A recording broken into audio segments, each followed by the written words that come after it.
Au début du troisième millénaire, la France reste un des plus grands pays d'Europe de l'Ouest. C'est une société démocratique fondée sur un système républicain et laïque avec séparation des religions et de l'État depuis 1905.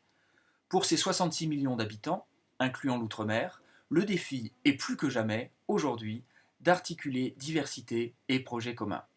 Comment faire vivre ensemble les héritiers de 1789 à l'heure du village planétaire?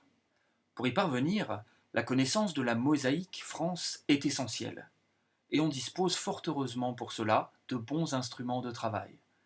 Pour le judaïsme, on se référera à Les Juifs de France de la Révolution française à nos jours, ouvrage collectif sous la direction d'Annette Wieworka et Jean-Jacques Becker, 1998. Pour le catholicisme, on lira avec profit le récent Catholicisme, zone de fracture de Nicolas de Brémond d'Ars. Pour l'islam, on renverra en particulier à Bernard Godard et Sylvie Tossic qui nous proposent Les musulmans en France, courants, institutions, communautés, un état des lieux, 2007. Quant au bouddhisme, Frédéric Lenoir en avait donné un aperçu stimulant il y a quelques années avec Le bouddhisme en France aux éditions Fayard. Alors, tout ceci concerne les religions. Mais me direz-vous, les religions n'ont pas le monopole des valeurs. C'est pourquoi on consultera également avec profit le bel ouvrage de Pierre Bréchon et Jean-François Tchernia, intitulé La France à travers ses valeurs, 2009. Problème.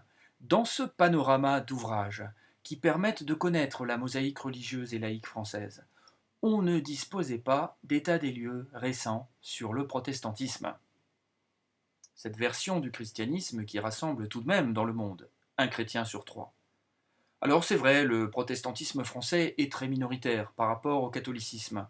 Cependant, il s'est profondément renouvelé en 20 ans et il méritait un coup de projecteur. Bonne nouvelle, c'est chose faite. Avec la Nouvelle France protestante, publiée à la fin de l'année 2011, on dispose désormais d'un ouvrage de référence qui donne un état des lieux très précis du protestantisme français d'aujourd'hui. Fruit du travail de 22 contributeurs, d'une enquête IFOP très approfondie et d'un colloque organisé par le GSRL à la fin de l'année 2010, à l'initiative de la Fédération protestante de France, ce livre n'a pas d'équivalent en matière d'état des lieux du protestantisme français actuel. Il propose des données quantitatives, des cartes et tableaux, une imposante bibliographie, de multiples approches qualitatives. En 486 pages, nous disposons, avec ce livre, d'un véritable 3 en 1. Premier point, une radiographie en profondeur des contours du protestantisme hexagonal. Deuxième point, des données d'enquête IFOP 2010 d'une très grande précision, présentées et analysées en détail. Et troisième point, de riches études croisées sur l'impact du protestantisme français dans le monde.